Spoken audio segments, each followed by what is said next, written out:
She already approved it. Damian Russo announced it into the microphone with a smile, while the woman he was talking about stood 10 feet away, signing frantically, screaming in the only language she had, "That is a lie. That is not my signature.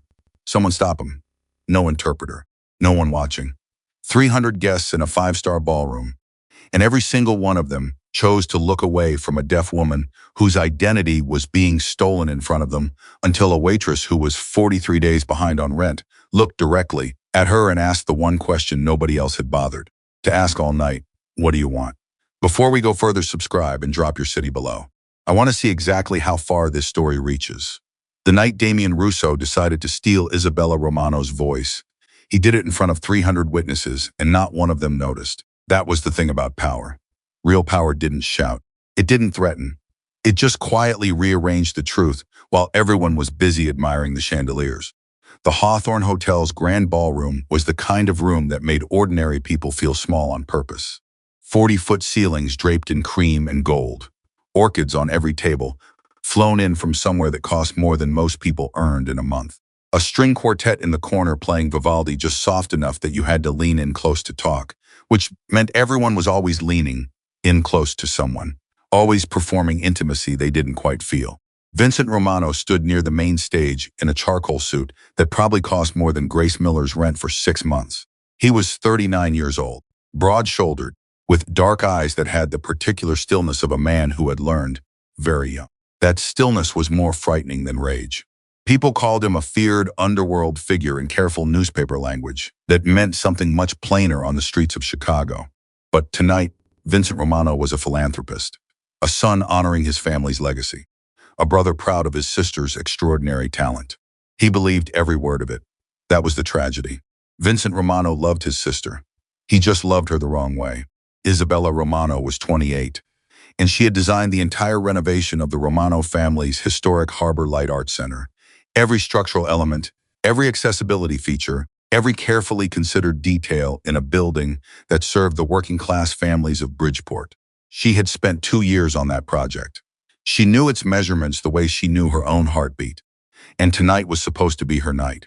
The gala where the Romano Foundation announced the renovation to the city. The night her name finally got attached to the work she had done.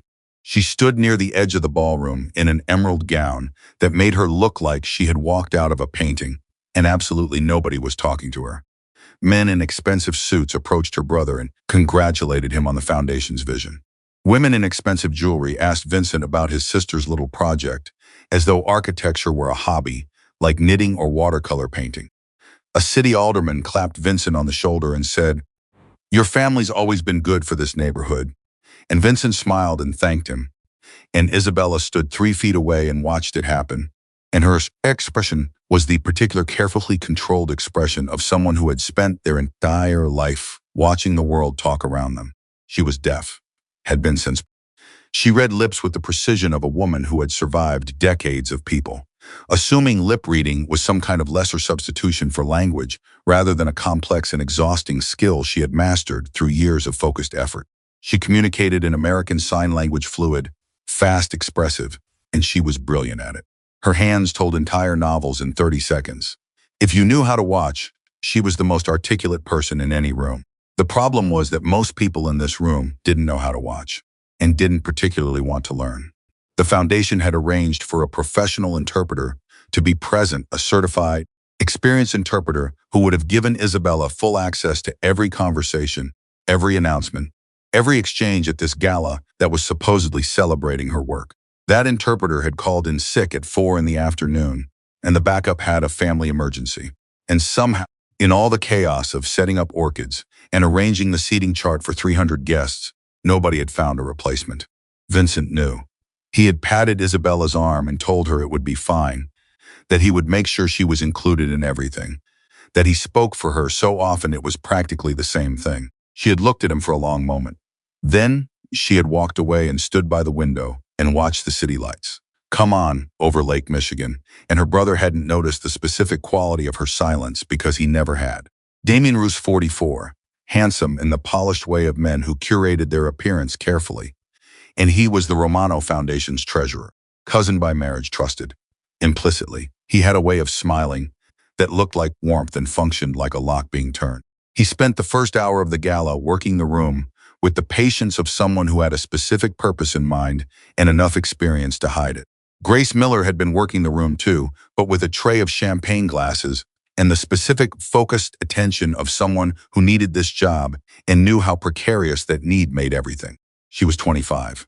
Behind on rent by 43 days, she knew the exact number because she'd been counting. She'd been warned twice in the past month. One guest complaint, one dropped tray, one moment of visible exhaustion, and she was done.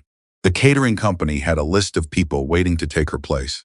They were always very kind when they reminded her of this. The kindness was the worst part. She had grown up watching her mother navigate a hearing world with grace and ingenuity, and the particular stubborn dignity of a deaf woman who refused to let anyone else define what her silence meant. Her mother had taught Grace conversational ASL, the way other mothers taught their children to cook not as a formal lesson, but as a natural part of being in their home, being in their family, being in their language. When her mother died 3 years ago, Grace had kept the language alive in small ways. Volunteering occasionally at a community center, watching ASL vlogs on her phone during her lunch break, practicing signs in the mirror before bed, the way other people practiced French or Spanish because it was her mother's language, and keeping it alive felt like keeping something of her mother alive. She was not a certified interpreter. She would be the first to tell you that, and the telling would be serious, because she understood the difference. But she was the only person in that ballroom of 300 people who noticed the exact moment Isabella Romano stopped performing composure and started performing fury instead. It happened during Damian's announcement. He had taken the stage with the confidence of a man who had rehearsed this moment, and he spoke beautifully charming, polished, full of the specific emotional notes that made wealthy donors reach for their checkbooks. He spoke about the Romano family's legacy, about community, about what the Harbor Light Arts Center meant to the Bridgeport neighborhood that had watched it stand empty and deteriorating for too many years. He spoke about the future, and then he said, "And I'm pleased to confirm that Isabella has already signed off on the next phase, the transfer of the property to a developer who will build something truly spectacular on that historic site. Her approval came through last week, and she sends her blessing tonight."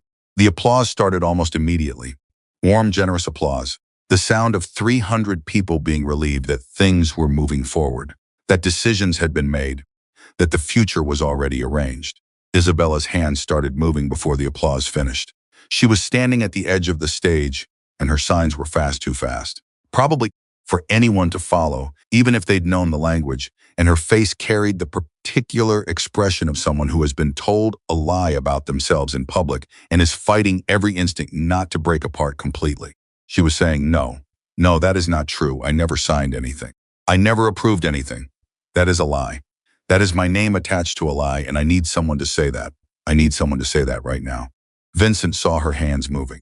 He didn't understand the specific words. His ASL was limited to the few phrases Isabella had been teaching him for years, slowly, patiently, the way you teach someone who keeps finding reasons to postpone the lesson. He moved toward her and leaned in and said quietly, "Bella, are you okay? What's wrong?" She signed it clearer. "I did not approve this. I did not sign anything. Tell them. Please tell them." Vincent's brow furrowed. He caught the word no. He caught the urgency. He looked uncertain in the way powerful men look uncertain, not lost. Exactly. But briefly without the script they normally carried. Damian appeared at his elbow like he'd been waiting for exactly this moment. Because he had. "She's just overwhelmed," Damian said quietly to Vincent, but loud enough for the people nearest them to hear. "It's been a big night. She gets anxious at large events, you know how she is. Maybe someone could get her a glass of water." And the room of 300 witnesses looked at Isabella Romano, this brilliant woman in her emerald gown whose hands were still moving, still fighting, still trying to make herself understood, and they nodded. They accepted it. They looked away, because it was easier to believe she was anxious than to believe Damian was lying, because looking away was something everyone in that room had practiced their whole lives, and they were very good at it. Vincent looked at his sister. He looked at Damian. He was not a stupid man. Nobody who survived what Vincent Romano had survived got there by being stupid, but he was a man who had spent decades arranging the world around the belief that he understood his sister, that he protected her, that his instincts about danger applied to strangers and never to family. Maybe we should get you some air, he started to say. Do you want me to help? The voice was quiet. It came from beside Isabella, and it was followed immediately by hands, imperfect hands. Slightly wrong in their positioning, but recognizable. Recognizable enough. ASL spoken with an accent. The way people speak a second language they learned at home, rather than in a classroom, which meant it had warmth in it, and realness, and the particular earnestness of someone who was not performing fluency, but genuinely trying to communicate. Do you want me to help? The hand said again. Or do you want me to make them wait until they listen to you? Isabella Romano turned and looked at Grace Miller for the first time. Later, Grace would try to explain what happened in that moment, and she would always struggle to get it exactly right. She'd say, it was like watching someone realize they weren't alone, which sounds simple. But it isn't simple when you've been performing solitude long enough that you've almost convinced yourself it's just the natural condition of your existence. When someone sees through it, the recognition can be physically startling. Isabella's hands stilled, her eyes dark, sharp, tired in the specific way of someone who has been fighting exhausting battles, while smiling found Grace's face and stayed there. Grace waited. She held the champagne tray steady with one hand and kept her other hand visible, ready to sign, and she waited. That was the thing, she waited. She didn't translate. She didn't explain. She didn't look at Vincent or Damian or any of the 300 people who were still murmuring politely in the middle distance. She just held Isabella's gaze and waited for Isabella to decide what came next. It was 20 seconds, maybe 30. In a ballroom full of Chicago's most powerful people, a waitress and an architect stood in a small pocket of stillness that felt completely separate from everything else in the room. Then Isabella signed, make my brother ask me, not translate for me, not speak for me, not tell them what I think. Make my brother ask me. Grace turned to Vincent Romano, the feared underworld figure who ran half the West Side and made politicians sweat just by entering a room. She looked him in the eye and said, in the calm, direct voice of someone who had decided they were not afraid right now, which was different from not being afraid. Your sister has been trying to tell you something important. She says she never approved the sale. She says she never signed anything. Vincent stared at her. The specific stare of a powerful man encountering unexpected resistance from an unexpected direction. Damian made a sound that was almost a laugh, the particular kind of almost law that means, who is this person and why are they still speaking? This is a family matter, Damian said, in a private business discussion. I'm not sure who you are, but I'm the person Isabella asked to translate, Grace said. Steady, not loud, just steady. And I'm not going to say another word until she gives me permission. The ballroom, which had kept up its ambient murmur of polite conversation through all of this, had gone quiet.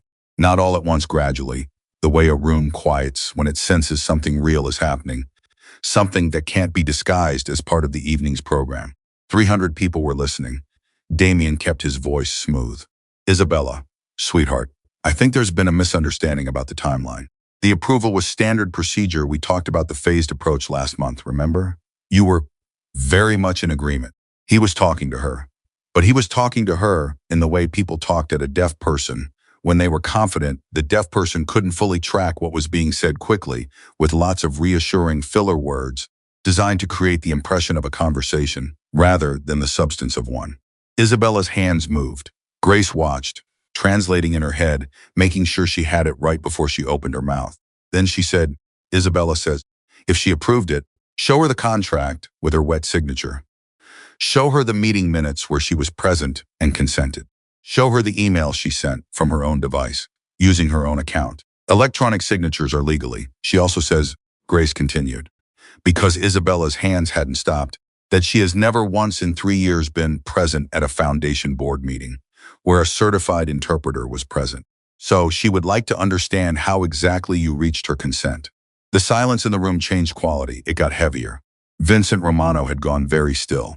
The particular stillness of a man reassessing something he had believed to be true and finding the ground shifting under his feet. Damian's smile tightened by a fraction, almost imperceptible. But Grace was watching, and she saw it. Damian said, shifting his focus entirely, as though Isabella had left the room. This is exactly the kind of misunderstanding that happens when... Don't explain it to him, Vincent said. His voice was quiet, much quieter than the room expected. Explain it to her. Damian blinked, just once, but it was enough. Explain it to Isabella, Vincent said again, in front of everyone, with an interpreter present. Explain to my sister clearly, in language she can access, how she consented to something she's standing here, telling you she never agreed to. Damian opened his mouth, and for the first time in as long as Grace could observe, nothing came out. Not because he didn't have words. Damian Russo always had words. But words work differently when the person you've been speaking over is suddenly undeniably present. When the room is looking at her instead of at you. When she is standing there in an emerald gown with her hands ready to speak and someone beside her ready to listen. Words work differently when the trick stops working. Isabella reached into her small clutch bag and withdrew a pen. She looked at Damian. Then she looked at the audience, at Vincent's confusion, at the donor's dawning unease, at the city alderman who had clapped Vincent's shoulder and called the Romano family good for the neighborhood. She looked at all of them for a long moment. Then she walked to the nearest table, picked up a linen napkin, and wrote 4 words in large block letters, holding them up so the entire room could read, "That signature is not mine." The applause that had greeted Damian's announcement was long gone. In its place was the particular silence of a room full of witnesses who were suddenly uncomfortably aware that they had almost watched something terrible happen and called it a celebration. Damian said, "This is completely unnecessary. This is a private legal matter, and I really think we should stop talking." Vincent's voice, flat, final. The voice he used when negotiations were over. Bella. He looked at his sister, really looked at her in a way that Grace suspected he hadn't done, not fully. Not without the filter of assumption in a very long time. "Tell me what happened. I'm listening." Isabella looked at her brother for a moment. Then she looked at Grace. Grace nodded here. "Take your time." Isabella began to sign. And for the first time that evening, for the first time in longer than that, Grace suspected someone waited for her to finish. It took 15 minutes. It took 15 minutes for Isabella to tell the room what she knew, and what she suspected, and what she needed everyone to understand. Grace translated everything, carefully and completely, pausing when she needed to ask Isabella to slow down, asking clarifying questions when she wasn't certain of a technical term, doing none of it smoothly, but all of it honestly. When it was over, the room understood 3 things. First, Isabella Romano had never approved the sale of Harbor Light. Second, someone had used her name and her digital signature to arrange a transaction worth millions of dollars without her knowledge or consent. Third, this had been possible, at least in part, because the people who should have been paying attention had spent years assuming they already understood what Isabella meant without bothering to ask. Vincent ordered every contract, every email, and every security recording from the past 18 months preserved immediately. He made the call right there in the ballroom, in front of 300 witnesses, and the way he made it left very little doubt about what would happen if anyone failed to comply. Damian said, "Vincent, this is a gross overreaction to a simple clerical." "Damian," Vincent said, "don't say another word to me tonight. Not a threat, not a promise. Just a line, clean and clear." The way Vincent Romano had learned to draw lines when he was very young and needed them to mean something. Grace set her champagne tray on the nearest table. Her hands were shaking slightly, not much, but enough that she noticed. She looked down at them and took a breath and thought, "You still have a job." Probably, maybe, most likely. Then she looked up and found Isabella watching her. Isabella signed something simple, something even Grace, with her imperfect conversational ASL, understood without any difficulty. "Thank you." Grace almost said, "You would have figured it out. You were doing fine. You didn't need me." But Isabella's hands moved again before she could speak, and this time the sign was slower, more deliberate, as though she wanted to make sure there was no ambiguity. "You were the first person tonight who asked me what I wanted. You asked. You didn't assume." Grace thought about her mother, about the way her mother used to say that the deepest loneliness wasn't being misunderstood, it was being interpreted. Having other people decide what your silence meant, without ever asking you what it meant to you. "I learned from someone who deserved better than she got," Grace said, quietly, just to Isabella. Not for the room. Isabella nodded once. Then she straightened her spine, turned to face the ballroom, full of Chicago's most powerful people, and signed something short and definitive. Grace translated. "She says this evening is over. She asks everyone to leave their contact information with Foundation staff on the way out, because investigators may need to reach them." The party ended. Not with music, not with a toast, not with the warm glow of philanthropy celebrated and legacies honored. It ended with 300 people walking quietly toward the exit, many of them looking over their shoulders at the young woman in the emerald gown who had spent the entire evening being invisible and had somehow ended the night as the only person in the room everyone was afraid to ignore. Vincent Romano stood beside his sister and didn't speak for a long time. He looked like a man doing difficult internal arithmetic, the kind that changes how you understand numbers you thought you knew. Finally, he said quietly, so that only Isabella and Grace could hear, "How long has this been happening?" Grace translated. Isabella's answer was a single sign that Grace recognized immediately from years of her mother's patient vocabulary. Too long. Vincent closed his eyes for a moment. When he opened them, they carried something new in them, not weakness, but the particular weight of a man recognizing that the protection he'd believed he was offering had, in certain crucial ways, been working against the person he most wanted to protect. Damian had left by then, slipping out through the service corridor in the confusion.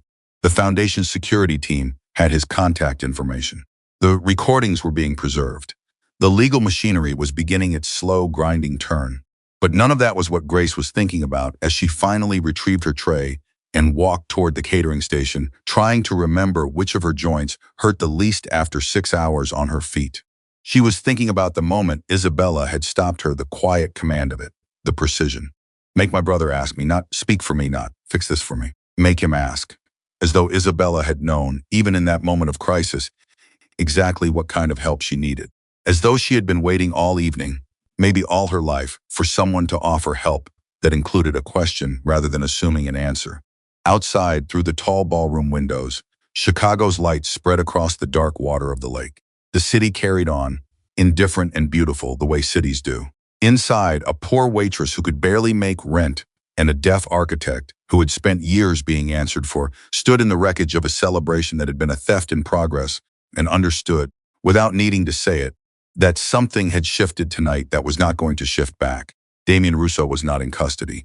The contracts were not yet unwound. The building was not yet saved. Harbor Light still stood in Bridgeport, still full of programs nobody official had bothered to notice, still full of people who had built something worth protecting out of whatever was left after the powerful people finished helping themselves. But Damian had been wrong about one thing. He had believed that Isabella Romano's silence was a tool he could use, that the space between what she knew and what the room heard could be filled with whatever he chose to put there. He had not accounted for the possibility that someone might simply wait, might hold out a hand imperfect, untrained, signing with an accent and wait for Isabella to speak for herself. That someone, it turned out, had been a 25-year-old waitress who needed this job desperately and had been warned twice about making trouble. Grace gathered her tray and her aching feet and her mother's language and her careful anger, and she went back to work. And behind her, on the ballroom floor that still smelled of orchids and expensive ambition, Vincent Romano picked up his phone and called his lawyers. For the first time in as long as any of them could remember, someone was finally paying attention.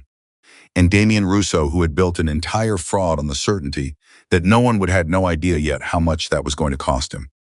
Grace expected to be fired by 9 o'clock the next morning. She had spent the cab ride home, calculating the math of it, how many weeks she had left in her apartment, if the catering company let her go today versus next week, whether the community center where she occasionally volunteered could offer her any hours on short notice, whether pride was something she could actually afford right now, or whether it was a luxury she'd been borrowing against for too long. She'd set her alarm for 7, lay in bed, staring at the ceiling until 6, and was already dressed and drinking coffee when her phone buzzed at 6:43 with a number she didn't recognize. She almost didn't answer. She almost let it go to voicemail because she was tired and her feet still hurt from 6 hours in heeled work shoes, and some part of her wanted to delay whatever was coming by at least the length of a voicemail. She answered, "This is Isabella Romano." The voice was slightly flat in the particular way of a deaf person who speaks aloud in certain situations, controlled, precise, the words carried by muscle memory and training, rather than the unconscious modulation most hearing people never think about. "I got your number from the hotel's staffing list. I need to apologize for that. It was invasive. You can tell me to leave you alone if you want." Grace sat down slowly on the edge of her bed. "I don't want you to leave me alone," she said. A pause. "Then I'd like you to come to a foundation board meeting this afternoon. 2 o'clock, I want you there." Grace thought about this for 3 seconds. Then she said, "I'll come on one condition." "What condition?" "Your brother hires a certified interpreter. A real one." not me standing in. She said it clearly, without apology, because it mattered. I know conversational Al, I learned it from my mother. But I'm not qualified to be your interpreter in a legal or financial context. And if I pretend otherwise, I'm doing the same thing everyone else does, deciding what access you get based on what's convenient for them. You deserve someone certified. I'll come as something else. Another pause. Longer this time. Then Isabella said, I've been waiting 3 years for someone to say that to me. Grace closed her eyes for a moment. She thought about her mother. She thought about all the times her mother had been given approximate access instead of real access and told to be grateful for it. 2 o'clock, Grace said, I'll be there. She was not fired. She called the catering company at 8, and her supervisor answered with the strained politeness of someone who had been told from above to treat this particular employee with care. Grace didn't ask why. She took the day off and spent the morning reviewing everything she could find about the Romano Foundation online, which turned out to be less than she expected and more suspicious than it should have been. The board meeting was held in a conference room on the 14th floor of a building in the Loop, and for the first time in the foundation's apparent history, there were 2 certified interpreters present, a woman named Dara, who was fast and precise and clearly experienced, and a man named Patrick who served as backup. Vincent Romano had arranged both within 16 hours of the previous evening. Grace noticed this and filed it away under, capable of doing the right thing when sufficiently motivated, which was not the same as doing it habitually. But it was a start. Isabella arrived last. 3 minutes after 2, in dark slacks and a gray blazer, carrying a leather portfolio that looked like it had seen serious use. She sat at the head of the table without asking permission, because it was her table, and nobody in the room seemed quite ready to challenge that anymore. Grace sat against the wall, out of the way, because she had said she'd come as something else, and she was still figuring out what that was. Damian was not present. Vincent had informed him the previous evening that his attendance was suspended pending review. What that meant in the language of Vincent Romano's world, Grace suspected, carried weight beyond its corporate phrasing. The interim treasurer, a quiet woman named Patricia Chen, who had been with the foundation for 11 years and had the look of someone who had been trying to raise concerns through proper channels for a very long time, opened the meeting by presenting Damian's reports. The Harbor Light Arts Center had been losing money for years, according to those reports. The building was structurally compromised. Attendance was down to almost nothing. Programming had failed to attract community interest. The only responsible choice, Damian had apparently argued in meeting after meeting, was to liquidate the property and redirect the foundation's resources toward more viable initiatives. It was a clean, coherent narrative. It had footnotes. It had charts. Isabella opened her portfolio and began placing documents on the table. Grace watched from the wall and thought, she came prepared. She didn't come to this meeting to react. She came to this meeting because she knew exactly what was in those reports, and she already had the answers. These are the foundation's payment records for the past 3 years, Isabella said, through Dara's interpretation. I want the board to look at lines 47, 48, and 49 on page 6. Patricia Chen found the page. Her expression shifted slightly. That's a duplicate charge, Patricia said. It's 3 duplicate charges, Isabella said. The same roof repair billed twice. The same fire alarm installation billed twice. And interpretation services billed for events that, as we've established, had no interpreter present. The room was quiet in the way rooms get quiet when people are doing uncomfortable arithmetic. Grace found herself leaning forward slightly, her eyes moving between Isabella's hands and the faces of the board members. She had spent years reading rooms in the way service workers learn to read rooms, tracking, comfortable, and who was performing comfort, who was paying attention, and who was waiting for the moment to pass. Right now, most of the board members looked like people who were realizing they should have looked more carefully at something they'd been trusting someone else to look at for them. One of the board members, older man, silver cufflinks, the practiced blankness of someone accustomed to protecting himself through neutrality, cleared his throat and said, these could be administrative errors. Accounting mistakes happen. It doesn't necessarily indicate. There are 67 of them, Isabella said, over 36 months, totaling approximately $2,800,000. The silver cufflinks man stopped talking. Patricia Chen put down her pen. Grace did the mental calculation faster than she expected to and thought, that's not a mistake. That's a system. And then Damian's voice came from the doorway. He had not been invited. He had been explicitly told not to come. But there he was, in a suit that probably cost more than Grace's monthly rent, looking like a man who had decided that the best defense was to arrive before anyone expected him. I heard there were some concerns about financial records, he said, pleasantly, as though he had simply stopped by. I thought it would be more productive for me to be here to address them directly than to have misinformation circulate. Vincent, who was sitting at the far end of the table, said nothing. But the way he said nothing was very loud. Damian moved to the table like he still belonged there. He glanced at the documents Isabella had laid out. He glanced at Grace against the wall, and something moved behind his eyes, a quick calculation, the way a chess player looks at a new piece that appeared on the board without warning.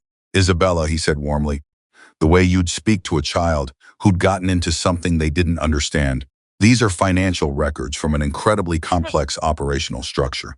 I completely understand how they could look confusing to someone without a background in. Sit down, Damian, Vincent said. Still quiet. Still the flattest possible voice. Damian sat. But he kept the pleasantness on his face, because pleasantness was the last weapon left to someone who'd lost the room, but hadn't admitted it yet. Isabella continued as though he hadn't spoken. She laid out the duplicate invoices with the patience of someone who had organized this evidence carefully and was not going to be rushed. She showed the board payment authorizations carrying her electronic signature for services at dates when she had documented proof she was out of the country. She showed interpretation contracts for events, the foundation held events, whereas Grace had reason to know from personal experience, no interpreter had ever appeared. Then Grace spoke. She hadn't planned to. She had planned to stay against the wall and be something else, as she'd said. But she knew something about these records from a different angle, and it seemed wrong not to say it. I spent 3 years checking invoices for the Hawthorne Hotel, she said, not as an accountant. As someone who needed to know if the charges were right before they went to management, because mistakes came out of our paychecks. She looked at Patricia. Those 3 charges, Isabella flagged the roof, the fire alarms, the interpretation services, the billing codes are identical. Not similar. Identical. A billing error produces similar codes with different variables. Identical codes across different invoice dates means someone copied the invoice. Someone submitted the same document twice. Damian looked at Grace. He had the particular expression of a person recalibrating a threat assessment in real time. That's an interesting theory, he said, from someone who, if I'm not mistaken, was working as a waitress last night. The room shifted. Grace felt it, the specific social gravity of a credibility attack, how it worked, how effective it was, how it had nothing to do with whether the underlying argument was correct. She took one breath. Then she said, numbers don't become honest just because the person reading them wears an expensive suit. Nothing dramatic. No raised voice, just a sentence, placed in the room like a stone set on a table. Patricia Chen made a sound that might, in different circumstances, have been a laugh. She suppressed it immediately, but Grace saw it, and it steadied her. Isabella's hands moved. Dara translated. She says Grace is correct about the billing codes. She verified it last night with a forensic accounting consultant she reached at 11 p.m. Damian's pleasantness flickered, just for a moment. Then it came back, but it wasn't quite the same shape anymore. Vincent looked at his cousin across the table and said, very calmly, I'm going to order an independent audit, starting today. Every transaction, every contract, every approval bearing my sister's name or signature. He paused. You should probably call your lawyer. Damian stood. This is a gross overreaction to what is, frankly, a family disagreement about business strategy. Sit back down, Vincent said, or I'll have you escorted out. And you know the people I'd call to do that aren't the kind who fill out incident reports. Damian sat back down, but he was smiling, just slightly. The smile of someone who believes he still has a card left to play. Grace noticed it and tucked the observation somewhere careful inside herself, because she'd learned from years of service work that when a difficult guest smiled after losing an argument, the conversation wasn't over. It had just moved to a different board. After the meeting, Vincent caught up with Grace in the hallway. Without his jacket, without the performance of the ballroom, he looked older and more tired than she'd expected. Like someone carrying weight he'd learned to hold so long, it had started to feel like part of his body. I need to ask you something, he said. Grace waited. My sister. He started again. I've been speaking for her for so long that I didn't notice how long I'd been doing it. He looked at his hands. I want to learn sign language. Properly, not a few phrases. Actually learn it. Grace studied him. She was looking for the performance in it, the powerful man gesture of appearing humble, the strategic softening. She didn't find it. What she found instead was the specific awkwardness of a person who was genuinely uncomfortable with vulnerability and was choosing it anyway, which was different. I can teach you a few things, she said carefully. But Isabella should be your teacher. Not me, it's her language. Vincent nodded slowly. She won't teach me yet. She said I need to demonstrate I'm serious first. So demonstrate it. He looked at how. Grace thought for a moment. Then she said, start with 5 signs. The ones that matter most right now. She held up her hand and showed him, wait, blame, choose, trust, and sorry. Vincent tried them. He was not graceful. His hands were too stiff, too deliberate, producing shapes that were correct in structure but not yet in feel. He struggled most with sorry. Why won't my hands do that one right, he said, frustrated. Grace kept her expression neutral. Maybe it's not your hands. He looked at her sharply. Then slowly, something in his face acknowledged the point without quite surrendering to it, which was, she was learning, about as much as Vincent Romano gave at one time. The next morning, Isabella texted Grace at 2:30, come to Bridgeport with us. I want you to see something. They drove to Harbor Light together, Isabella, Grace, and Vincent, which was a peculiar combination of people to share a car, and all 3 of them seemed aware of this without saying so. Vincent had left his security detail behind, which Grace suspected was not a small thing for him. From the outside, Harbor Light looked abandoned. The signage was faded. The entrance was unlocked, but not inviting. The foundation's website, Grace had checked, listed the center under currently inactive programming. Inside, it was entirely different. Dozens of deaf teenagers were rehearsing a play in the main hall, their hands moving in fast, expressive conversation that spilled over into laughter and argument, and the particular energy of young people creating something together. Inside room, immigrant families were seated in a circle. A bilingual instructor moving between English and Spanish and Mandarin with the ease of long practice. In the kitchen, elderly residents sat at folding tables eating lunch, while volunteers moved quietly between them. In the back, through a door that needed a new hinge, a musician was giving a guitar lesson to a boy who couldn't have been older than 8.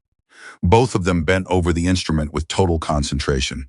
Vincent Romano stood in the doorway of Harbor Light Arts Center and looked at all of this and said nothing for a long time. Then he said the foundation reports had said this place had almost no attendance. Yes, Isabella said through Dara's interpretation. She had called ahead, Dara had come. These people are here. Yes, so someone lied about the numbers. Yes, Isabella said. And someone removed Harbor Light from the foundation's website 18 months ago. And someone reduced its operating budget by 70%. And someone intercepted every email and letter addressed to me about this center and sent replies from my account saying I was aware of the changes and supported them. Vincent turned to look at his sister. The center's director, a woman named Margaret, who had the look of someone who had been in a siege for a long time and was not going to admit it was wearing on her, stepped forward and confirmed it. The programming had survived, she said, because the volunteers refused to stop. They ran the classes with no funding and no institutional support and no acknowledgement from the foundation that any of this existed. We kept thinking someone would notice, Margaret said. We kept sending letters. We kept showing up to foundation events and trying to talk to the Romano family.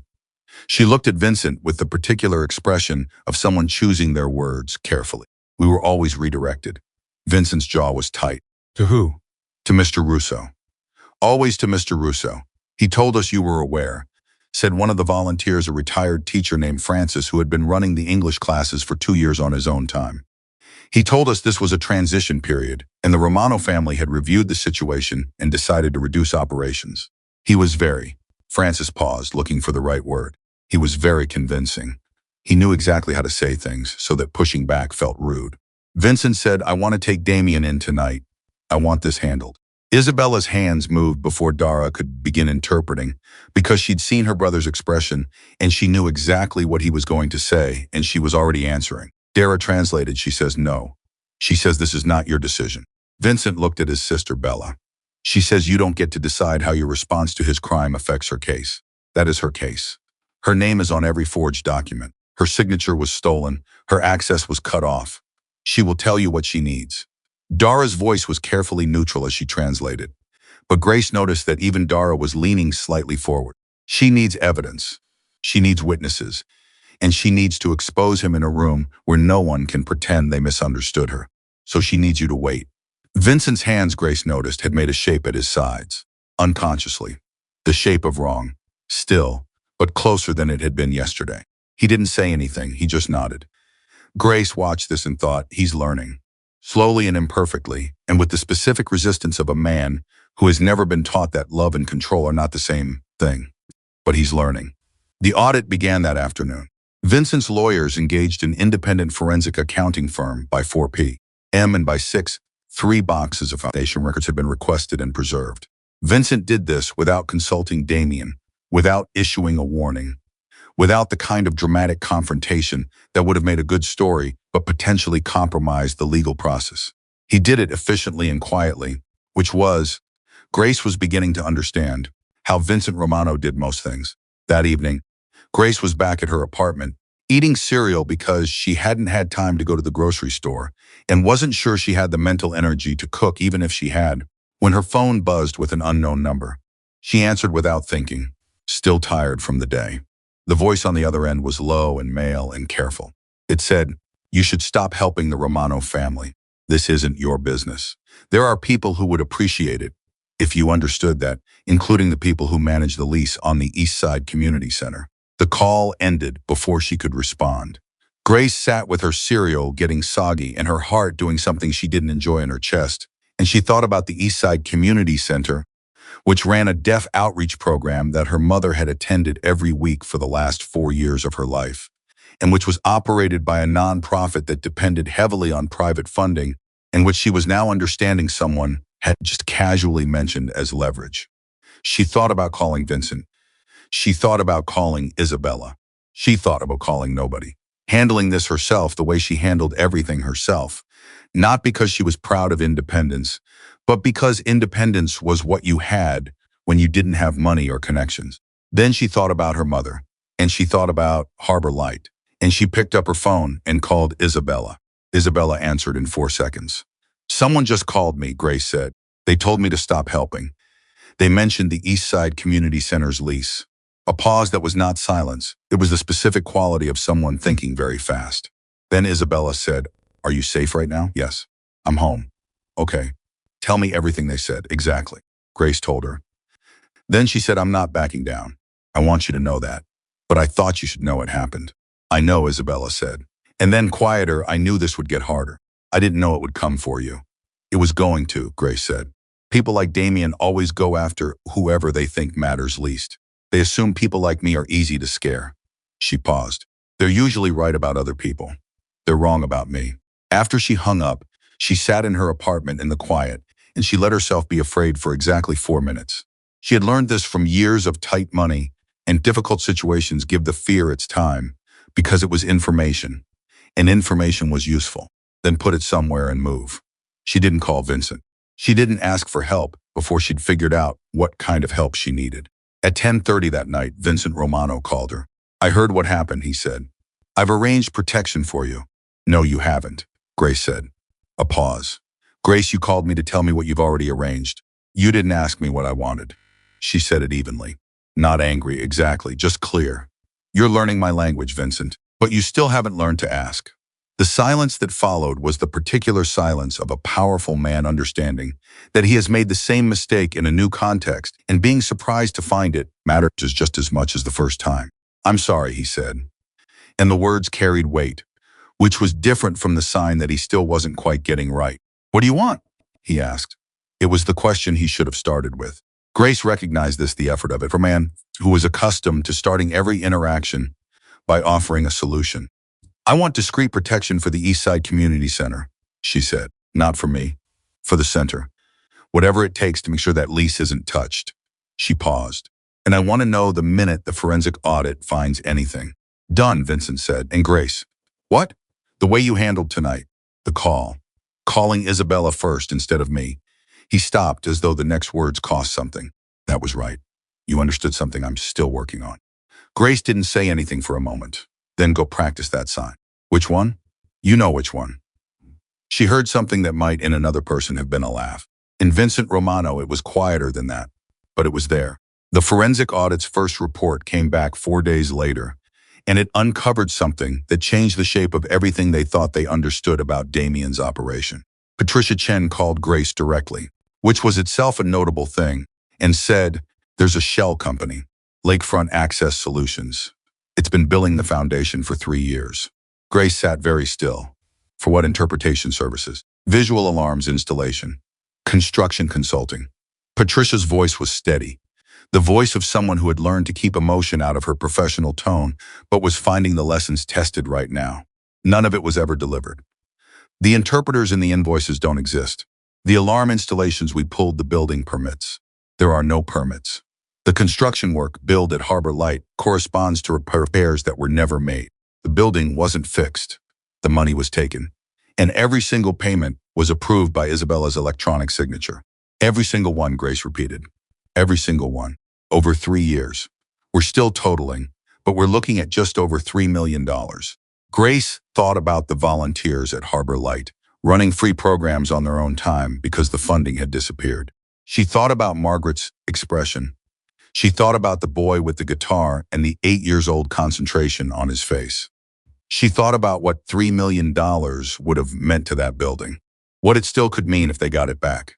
Who owns Lakefront Access Solutions? She asked. Patricia said, it's structured through 3 holding companies, but at the bottom of it she paused. It's Damian. His signature is on the incorporation documents. Grace closed her eyes for 1 second. He hadn't just stolen from the foundation, hadn't just forged Isabella's signature. He had built an entire parallel structure of fake company, fake services, fake approvals, and he had hidden it behind a deaf woman's name, specifically because he had calculated that deaf women were easy to ignore, easy to override, easy to use as cover, because the people around them were already accustomed to deciding what her silence meant. He had not miscalculated the world. He had correctly understood how the world worked, and then used that understanding to steal from it. That was what made it so ugly. Not that he was clever, but that he was right about the conditions that made it possible. And he had been right for 3 years. Until one night at the Hawthorne Hotel when a 25-year-old waitress had looked across a ballroom and asked a question that nobody else had thought to ask. Grace opened her eyes. She called Isabella. We have him, she said. Isabella was quiet for a moment. Then she signed something, and a second later typed it out because she was alone. I know. Now we need the room. Grace didn't ask what she meant yet. She would understand soon enough, because Damian Russo was still out there. And he was still smiling that particular smile of a man who believed he had one card left to play. He had no idea that a 17-year-old with a camera had already played it for them. Caleb Brooks had been carrying that video for 2 months like a stone in his chest that he didn't know how to put down. He was 17.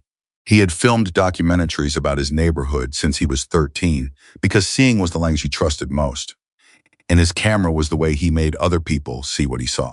He had filmed Harbor Light's theater program, its English classes, its kitchen volunteers, its elderly residents eating lunch at folding tables on Tuesday afternoons. He had filmed all of it with the specific love of someone, documenting something he was afraid of losing before he could explain why he was afraid. He had not intended to film Damian Russo, giving instructions to his assistant in a back corridor, but he had. And the footage was 43 seconds of clear audio and a partially open door and a man's voice saying, with the casual certainty of someone who had done this many times before, get into her account and push the approval through before she starts asking questions. Use the same access method as last time, and make sure the timestamp matches the board meeting date, or the lawyers will flag it. For 2 months, Caleb had sat with that footage and not known who to trust. Then Isabella Romano stood up at a charity gala in an emerald gown and refused to let her name be attached to a lie. Word traveled through Bridgeport the way it always traveled in close communities, fast and specific, and loaded with the particular emotion of people who have been waiting a long time for something to shift. Caleb heard about it from 3 different people before breakfast the next morning. He called Margaret by afternoon. By Saturday evening, Grace had his number. And by Sunday, she was sitting across from him in Margaret's kitchen, watching him hand over his hard drive, with the particular relief of someone who has been carrying something alone for too long, and has finally found the right place to set it down. I didn't know if it would help, Caleb said. His spoken English carried the slight shaping of someone whose primary language lived in his hands. I hoped it would. Isabella, sitting beside Grace, signed something that made Caleb's shoulders drop an inch. Grace caught enough of it to understand, you helped more than you know. That Sunday evening, Grace sat in the foundation's lawyer's office with Caleb and his parents, while a digital forensics specialist authenticated the recording and a legal team prepared its submission as evidence. The authentication process took 4 hours. It was meticulous and slow and necessary, and every minute of it mattered, because Damian's lawyers were going to attack the recording's credibility before they attacked anything else. Grace drank bad coffee and answered questions when she had answers, and stayed out of the way when she didn't, and she thought about Tuesday's public meeting and felt the specific tightening in her chest of someone who knows a confrontation is coming and cannot do anything right now to accelerate it. Isabella worked through the night. Grace knew because her phone showed Isabella active at 2 a.m. Then 3:40, then 5:15 with a message that said only, "The timeline is complete. Every forgery mapped to a date. Every date mapped to an absence of legitimate access." Vincent sent a single text at 6 a.m. Monday. "I read everything. Tell me what you need from me." Isabella replied, "Come Tuesday. Not to speak, just to be there." By Monday morning, Damian was fighting back. 3 journalists received anonymous tips before 9 a.m. specific time strategically calibrated. Vincent Romano's Underworld Associations. Questions about the foundation's governance. Suggestions that the fraud investigation was not genuine accountability, but a family power struggle, a criminal enterprise eliminating a rival by dressing it in the language of transparency. One piece went online by noon, using phrases like alleged disputes and questions of legitimacy in ways that were technically defensible and functionally designed to muddy the water before Tuesday's meeting. Vincent read the piece and felt the cold, specific rage of someone watching a familiar tactic deployed against them from a new angle. He called Grace. "He's going to use me to redirect the room," Vincent said. "If I walk in there, the story becomes about my reputation instead of about Isabella's stolen signature." "Probably," Grace said. "So I should stay out." "Is that what Isabella asked for?" A pause. "No, then go," Grace said, as her brother. Not as her spokesman or her protection or the most powerful person in the room. As her brother. "There's a difference, and you know what it is now." Vincent was quiet for a moment that stretched longer than his usual silences. "Then she asked you to tell me that?" "She told me this morning. Tell Vincent I want him there." "Just there." Another silence. Then, very quietly, "I keep getting this wrong." "You keep trying," Grace said. "That's not the same thing." She heard him exhale. "Then what do you need today?" "Practice that sign," she said. "Which one?" "You know which one." This time, she was certain. She heard something in his voice that was almost a laugh. Almost. By Monday afternoon, the Foundation's public meeting logistics were locked. Harbor Light's main hall had been transformed chairs for 300, 2 certified interpreters positioned at the front, where they were visible from every seat, live captions running on an overhead screen, printed materials available in large print and standard print and digital format distributed to every attendee in advance. Isabella had submitted the full evidence package to the Foundation's lawyer, to the fraud investigators attending as observers, and to a court reporter retained specifically for this meeting. She wanted everything on the record. She wanted no ambiguity this time about what was said and heard, and by whom. Patricia Chen called Grace at 4 p.m. and said, 47 people have signed up to give public testimony if the meeting opens the floor. Neighborhood families, Harbor Light volunteers, Francis and his English class students, Margaret, the musician who teaches guitar.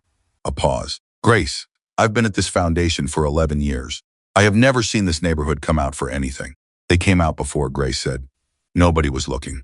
Monday evening, Grace went home and ate dinner and tried to sleep, and managed about 4 hours before she gave up and made coffee and sat at her kitchen table, going over the timeline one more time.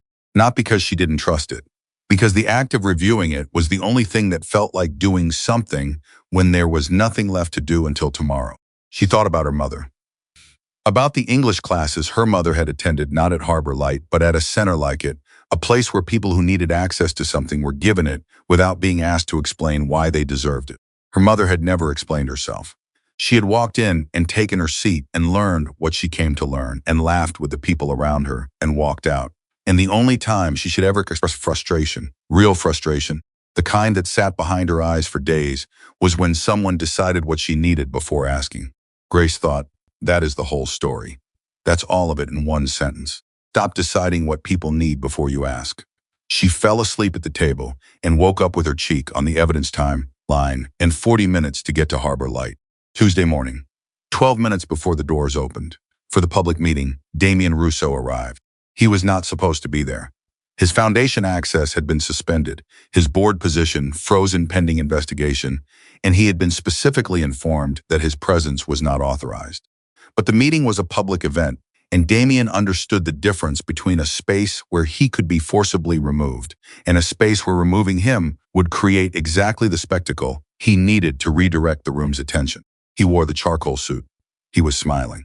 Grace saw him from across the hall and felt her stomach drop and then settle, because she had half expected this, and there was a particular steadiness that came from having anticipated the worst and found you could hold it. She texted Isabella, "He's here, third row center." Isabella's phone lit up on the podium where she'd placed it. She read the message. She put the phone face down. Then she walked to the edge of the stage and looked out at the filling hall with the expression of someone who has been building toward a moment for a long time and has decided she is ready for it. The meeting began at 2 o'clock. Damian moved before Isabella reached the microphone.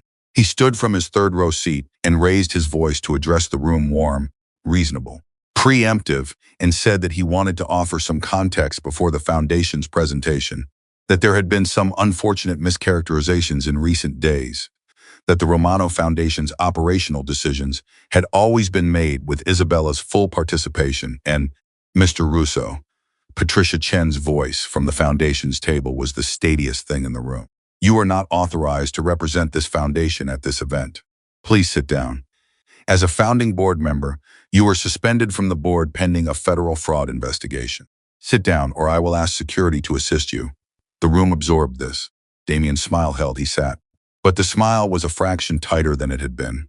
And Grace, who had been watching his face all week, saw the hairline fracture in it and tucked that observation away. Isabella took the podium. She did not perform emotion for the room. She was precise and clear, the way she was always precise and clear, the way you are when you have spent your professional life designing structures that have to hold weight in the real world regardless of who is watching. Through Dara's interpretation and the captions running overhead, she presented everything she had built over the past 8 days.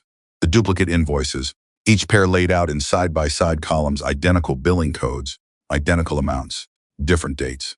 The payment authorizations carrying her electronic signature for 3 separate transactions on dates when she had been in Montreal at an international architecture conference. Her passport stamps and hotel receipts submitted as attached evidence. The building permits that didn't exist. She had pulled them directly from the city's public records portal. And the absence of any record of Harbor Light's alleged construction work was documented in a certified letter from the city's permits office. The foundation website archive, showing Harbor Light present in its programming directory until exactly 18 months ago, removed without board vote, without documentation, without any recorded decision. Then she showed the shell company, Lakefront Access Solutions, 3 years of invoices, $3,214,000. Interpretation services never provided. Visual alarm installations the city had no record of.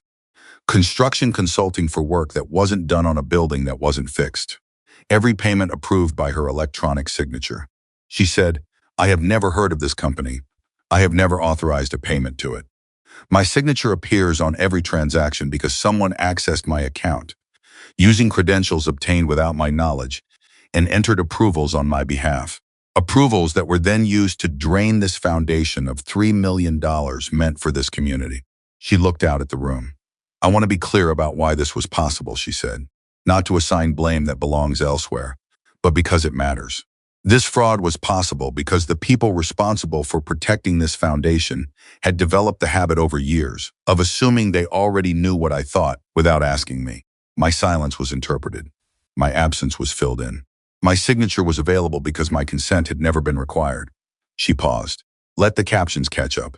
A man decided that stealing from a deaf woman was safe because nobody would listen to her. He was right about the conditions. He was wrong about how long they would last. Damian stood. Grace had known he would stand. This was his play: get ahead of the recording, redirect toward Vincent's history, make the room look at the Romano family's reputation instead of his own. He was good at this.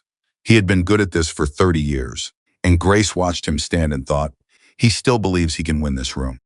"What we're witnessing," Damian said, in the warm, reasonable voice of a man explaining something complicated to people who need help understanding it, "is a sincere but ultimately misguided interpretation of standard financial records by someone who, despite considerable talent in her field, lacks the background to assess. Isabella turned to face him. She didn't step back from the podium. She stood exactly where she was and let her hands speak, and let the captions carry it to every person in the room, and her signs were not fast this time. They were deliberate, precise. The way you drive a nail, not with speed, but with intention and force exactly placed. Show me one meeting, she signed. One meeting in 3 years. A certified interpreter present. Me in the room. Me given full access to the discussion. Me asked directly and responding directly. One real meeting where my consent was actual. Not a forged timestamp. Not an accessed account. One moment of real consent. Show this room one. Damian said nothing. One email sent from my own device. Isabella continued. One phone call I initiated. One document you can prove I signed with actual knowledge of what I was signing. Her hands didn't stop. Show me one. The room had the quality of absolute attention, 300 people watching a question that did not have an answer being asked of the person who needed to answer it. Damian said electronic signature protocols are legally recognized under. I'm not asking about protocols. Isabella signed and Dara's voice was steady and clear. I'm asking you to show this room one moment of actual consent. One. That's all. He had nothing. The whole room understood that he had nothing. And the understanding moved through the hall like temperature changing. Then Damian turned to look at Grace. She saw it coming. She had seen it coming since Monday morning when the journalist tips went out. When every other play was exhausted, attack the person who had least protection. Attack the person with the least money and the least status and the most visible outsider position. Make the story about her motives, her access, her relationship with a vulnerable woman. Create enough noise that the truth had to fight through interference to reach the people who needed to hear it. He said, I think this room should ask some questions about the role of a third party in this situation. A person with no connection to this family or this foundation, who inserted herself into a private matter at a charity event and has been present at every internal meeting since. A woman who works as a waitress, who learned a few signs from her mother. He looked directly at Grace. What exactly is Grace Miller getting out of positioning herself as Isabella Romano's voice? What does she gain from cultivating this relationship with a woman who, with all due respect, has limited access to? Grace did not move. She did not stand. She did not raise her hand. She did not speak. Because the captions were already running overhead. Because Isabella was already signing. And because 300 people in that room were reading every word in real time. Grace Miller has never spoken in my place, Isabella signed, and Dara's translation carried it to every corner of the room. Not once, not at the gala, not at the board meeting, not today. She did something that frightened you far more than speaking for me could have. A pause. She waited. Every single time she asked what I wanted, and then she actually waited for me to answer. Do you understand what I'm telling you? Do you have any comprehension of what it means to live inside this family, inside this foundation, inside this city? For 28 years, and to encounter, for the first time, someone who asks and then waits for the answer. The silence in the room was enormous. You called me vulnerable, Isabella continued. Her hands were steady. You use that word specifically because vulnerability is the justification for removing someone's choices. If she's vulnerable, her consent becomes optional. If she's confused, her signature becomes available. If she's limited, other people can manage her affairs for her and call it protection. She looked directly at Damian. Grace Miller is the least confused person I have encountered in 3 years of watching powerful people use my deafness as a tool for their own convenience. The applause started before Dara finished the last word. Francis was on his feet. Margaret was on her feet. The deaf teenagers from the theater program were on their feet, their hands moving in the ASL equivalent of applause, a ripple of raised, shaking hands across a section of the audience. That was the most beautiful thing Grace had seen all week, maybe longer. Damian turned toward the nearest exit. The 2 security guards stationed there did not move aside. This had been arranged by Patricia Chen the previous day, quietly and without drama, because Patricia had spent 11 years watching Damian operate and had finally, completely, run out of patience. Mr. Russo, said the taller guard, we're going to ask you to remain until the meeting concludes. There are some people here who need to speak with you. The state attorney's representative, who had been sitting near the back in a way that managed to be both unobtrusive and absolutely impossible to ignore, was already standing. Damian looked at her. He looked at the guards. He looked at 300 people who were looking back at him without flinching. And something happened in his face that Grace had not expected to see, a kind of deflation. Not surrender, not yet, But the recognition, finally, that the mechanism he had depended on the room's willingness to not look too closely was no longer functioning. Every person in this room was looking too closely. Every person in this room had chosen to see, and seeing had made them witnesses. And witnesses changed everything about what he could still deny. And then the foundation lawyer spoke. The applause had barely finished when Patricia Chen handed the lawyer a document, and he cleared his throat and said, in the particular quiet voice of a man about to say something that changes the shape of a room, "There is a matter that requires immediate attention." The hall settled. "We became aware last evening," he said, "of a confidential agreement entered into by Lakefront Access Solutions using forged Romano Foundation authorization with a development company called Meridian Group. The agreement transfers the Harbor Light property title as part of a structured acquisition. The transaction is fraudulent.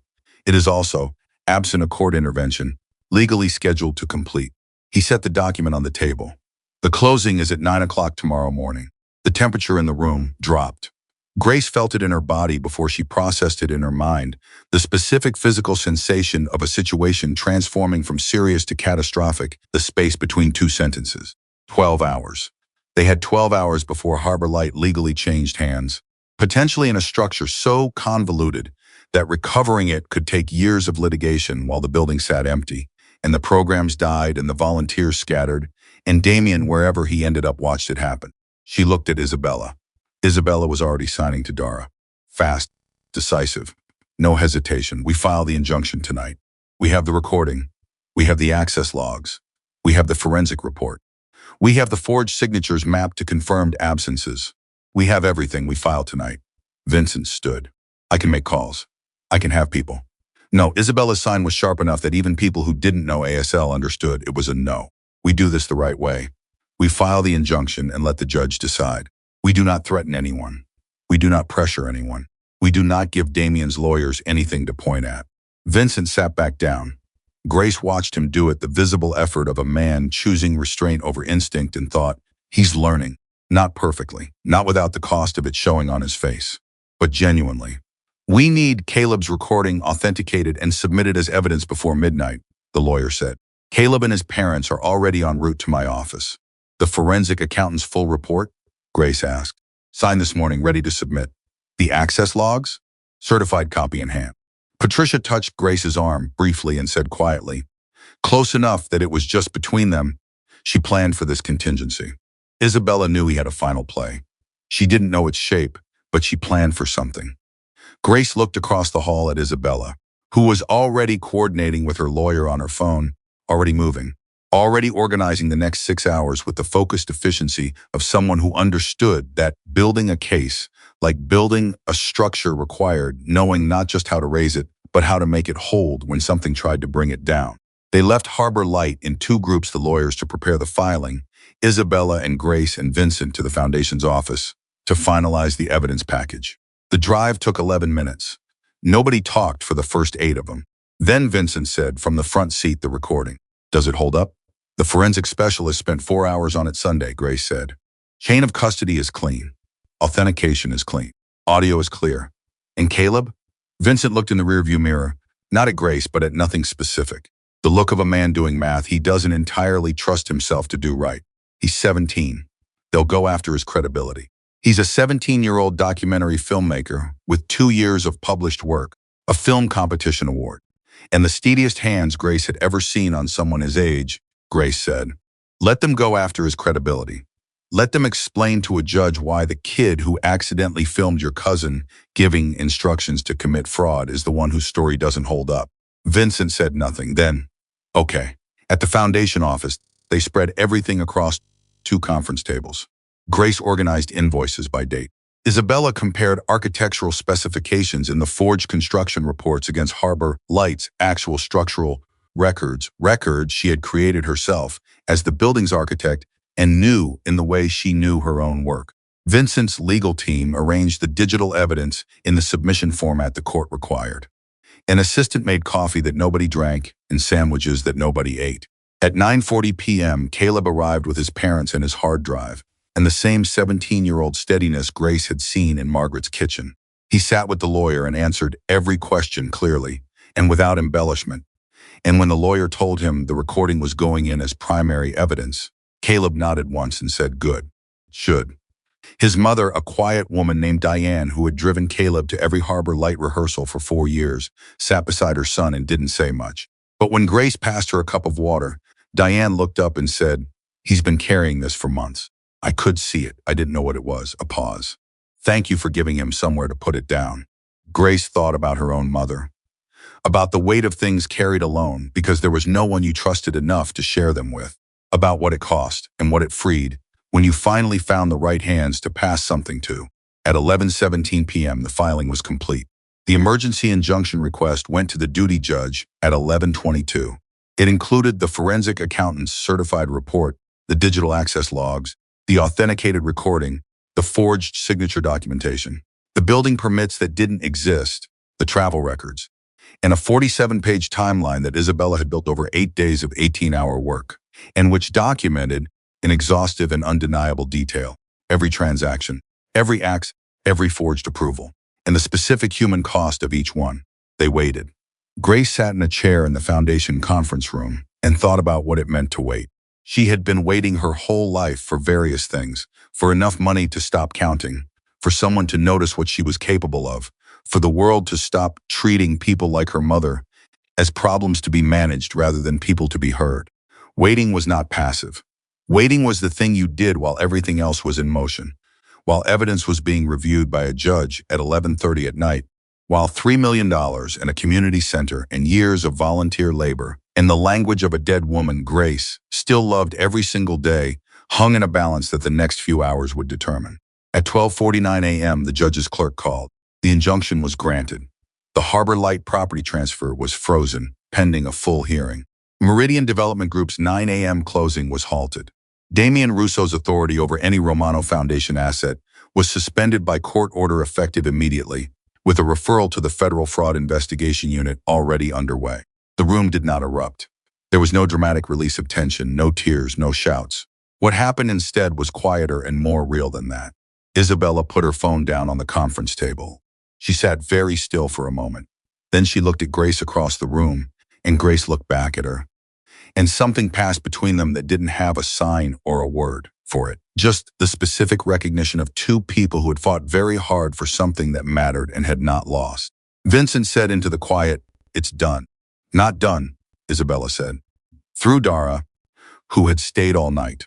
Beginning, Damian Russo was not defeated by violence. Not by threats or pressure or the kind of force that people associated with the Romano name. He was defeated by a forensic accountant's report and a teenager's 43-second video and a lifetime of documented absences and a deaf woman who had spent 2 years designing a building she loved in 8 days, dismantling the lie that had been built over her name. He was defeated by evidence, by access, by a room that finally decided to pay attention.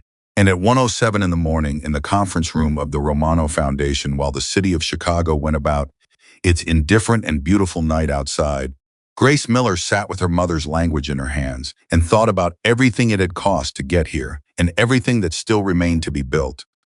And she felt, very quietly, something she had not allowed herself to feel in a long time. She felt like she was exactly where she was supposed to be. The morning after the injunction, Grace slept until 10:30. She never slept until 10:30. She had not slept past 7 in 4 years because rent didn't pause for exhaustion, and the body learned quickly what survival required of it. But that Wednesday morning, she woke up in her own apartment with sunlight coming through the window and her phone showing 6 missed calls and 14 text messages. And she lay there for a full minute before she reached for it because she needed that minute to remember what it felt like to have fought for something and not lost.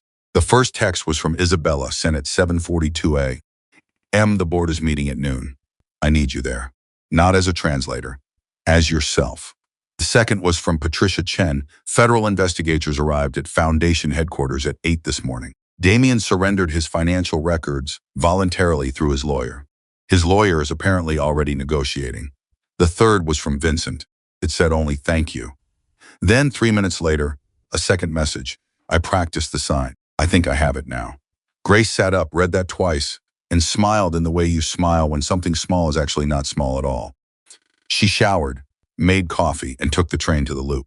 The noon board meeting was different from every previous one, in a way Grace noticed the moment she walked in. Not different in its structure, same conference room, same table, same chairs. Different in its weight. The injunction had shifted something in the room's atmosphere that was difficult to name precisely but impossible to miss. People who had been cautious were direct. People who had spoken around Isabella now spoke to her. The two certified interpreters, Dara and Patrick, were already set up and ready, and nobody had needed to be reminded to arrange them. Isabella arrived exactly on time, set her portfolio at the head of the table, and said through Dara to the full board 3 sentences that Grace suspected she had been waiting years to say in a room that could actually hear them. The sale is stopped. The fraud is documented. Now we fix what was broken. Nobody argued with the order of priorities. The board voted unanimously to restore Isabella's architectural authority over the Harbor Light renovation project, the original project, the one she had designed before Damian had begun systematically dismantling its funding. They voted to establish an independent financial oversight committee that would require dual approval for any transaction over $10,000. They voted to mandate certified interpretation at every board meeting going forward, to distribute all meeting materials 48 hours in advance in accessible formats, and to adopt a simple operational rule that Patricia Chen read aloud from a note card in a voice that carried 3 years of quiet frustration finding its outlet. The rule was, nobody answers a question addressed to someone else. That was it. 7 words.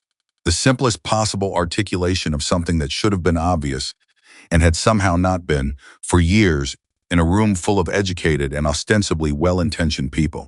Grace watched several board members write it down. She thought about all the rooms, in all the buildings, in all the cities where that rule did not exist, and she felt the specific exhaustion of knowing how much work remained and the specific clarity of knowing exactly where to start. After the meeting, Vincent asked Grace to wait while the room emptied. He stood near the window with his jacket off, his hands loose at his sides, and he looked like someone who had rehearsed the next few sentences and was now finding that rehearsal insufficient. "I owe you an apology," he said. "For what specifically?" Grace asked, because she thought precision mattered. He looked at her with an expression that acknowledged the fairness of the question. "The protection I arranged for the East Side Community Center, without asking. The times I tried to handle things that weren't mine to handle. The way I've been treating my sister for 30 years while believing I was protecting her." He paused. Pick one, Grace said. He almost smiled. "All of them." "The center one first," Grace said, "because that was about me." "I'm sorry," Vincent said. "I heard about the threat, and I reacted the way I always react, by controlling whatever I could control. I didn't ask what you wanted, because asking felt slower than protecting." He stopped. "I'm learning that slower isn't always worse." Grace studied him. The performing humility check came automatically. She had learned to run it on powerful men who apologized, because powerful men apologized for different reasons than everyone else did. What she found was the same thing she'd found in the hallway after the board meeting 2 weeks ago. A man genuinely uncomfortable with his own blind spots, choosing to look at them anyway. That was different from performance. Performance was more polished than this. "Apology accepted," she said, "for that one." "And Isabella?" Grace shook her head. "That's not my apology to accept. That's a conversation for you and your sister." He nodded. He looked out the window for a moment and something moved across his face, the particular expression of a man who has built an entire identity around being the person who handles things, suddenly understanding that handling things and caring for people are not the same skill and do not require the same tools. "She won't have dinner with me," he said quietly. Not complaining, just stating. "She says we have to rebuild it properly, like a renovation." Grace said she would use that metaphor. She said a renovation done right takes longer than anyone wants but lasts longer than anything else. A pause. "I think she's talking about more than the building." "She usually is," Grace said. 2 days later, the federal investigation made its first public disclosure. The fraud was larger than anyone had initially calculated. Lakefront Access Solutions was connected to 4 other shell companies across 3 states. Damian's operation had been running for longer than the Romano Foundation. He had used similar structures at 2 previous organizations where he had held financial authority. The Romano Foundation was the largest and longest-running scheme, but it was not the first. And the investigators who arrived with their boxes and their laptops and their careful voices were very interested in the full picture. Vincent called Grace with this information at 7 in the evening. His voice was even, But underneath the evenness was something that was not quite anger and not quite grief, the particular emotion of someone who has realized that a betrayal they thought they understood was actually larger and older and more systematic than they had known. He did this before, Vincent said. Other organizations, other people whose signatures he had access to. I know, Grace said. Patricia told me. I hired him. I trusted him with everything. I brought him into Isabella's life. He stopped.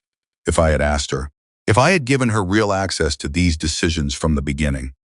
Vincent, Grace said, you can spend the next 10 years working through everything you would have done differently. Or you can spend the next 10 years doing differently. She said it without sharpness, just cleanly. The way you say something that matters. You don't get both. You only have enough time for one. The silence that followed was the kind of silence she had learned to recognize as Vincent doing the specific internal work of a man who wanted to argue and was choosing not to. Then, you're right, I know, Grace said. And then, because it was true and she thought he needed to hear it, you've already started. What happened next, nobody quite planned. The story of the Romano Foundation broke in the press on a Thursday morning, not the careful, tip-managed version Damian had tried to plant, but the real version, full and complex and specific, with Isabella Romano's name in the headline as the person who had uncovered the fraud. The reporter was the same journalist who had received Damian's anonymous tip the Monday before Tuesday's meeting. She had attended the public meeting. She had watched the entire presentation, and she had spent the subsequent 48-hour hours doing the kind of actual journalism that involved reviewing documents rather than repeating sources. Her piece was titled, She Was Right There, How a Deaf Architect Spent 3 years Being Answered For, and 8 days taking her name back. Grace read it on her phone on the train and had to put the phone down twice. The piece was accurate. It was specific. It named Damian clearly and quoted the recording. It quoted Francis and Margaret. It quoted Caleb, who had given his first interview with his mother sitting beside him and his documentary camera on the table between him and the journalist, which Grace found somehow perfect. It quoted Patricia Chen and the forensic accountant and the foundation's lawyer. It did not quote Grace. Grace had declined specifically and politely when the reporter called. She had said, this story is Isabella's. I'll be in it if Isabella wants me in it. Otherwise, I'll watch from here. The reporter had said, off the record, can I ask why? Grace had said, because I learned from someone who spent her whole life being spoken over that the best thing you can do for a person is hold the door and let them walk through it themselves. The reporter had gone quiet for a moment. Then she said, I'd really like to quote that. No, Grace said, and she meant it kindly. The piece ran. It was read 30,000 times in the first 6 hours, according to the counter on the news site. By evening, it had been shared into 3 different national conversations about disability rights, foundation governance, and the specific vulnerability of deaf individuals to financial fraud carried out in their name. A legal advocacy organization called the Romano Foundation within 48 hours, asking if Isabella would be willing to consult on a proposed bill about accessibility requirements in nonprofit governance. Isabella called Grace to tell her and said, through the phone, in her controlled, precise speaking voice, I'm going to say yes. Is that strange? Why would it be strange? Because 3 weeks ago I was trying to save one building. Now apparently I'm supposed to save something larger. Grace thought about her mother again. About the way her mother had walked into every room with the quiet expectation that she had the right to be there, not because anyone had granted it, but because she knew the truth of it in her bones, and she had carried it so steadily for so long that eventually the rooms began to agree with her. You've been doing that your whole life, Grace said. You just had to get loud enough for the right people to notice. Isabella laughed. It was real and brief and slightly surprised. The laugh of someone who has not laughed as much as they should have been laughing and is remembering that they can. Then Isabella said more quietly, Vincent told me he practiced the sign. He mentioned it. He showed me yesterday. He's almost got it. A pause. It took him 39 years to learn how to be sorry to me. I'm going to let him take his time getting the sign right. Grace said, that's more generous than most people would manage. He's my brother, Isabella said. It was not a defense of him. It was just a fact, stated with the complexity that family always carries. The people who hurt us most thoroughly and love us most deeply are often the same people, and the untangling of those two things takes longer than any investigation. The board voted, 2 weeks after the injunction, to appoint Isabella as chairwoman of the Romano Foundation. The vote was not close. It was not symbolic. It was a decision made by people who had spent 2 weeks watching a woman conduct a fraud investigation, coordinate a legal filing, manage a public meeting, and redesign the governance structure of an organization, all while continuing to submit architectural revisions for Harbor Light's renovation on a timeline she refused to extend.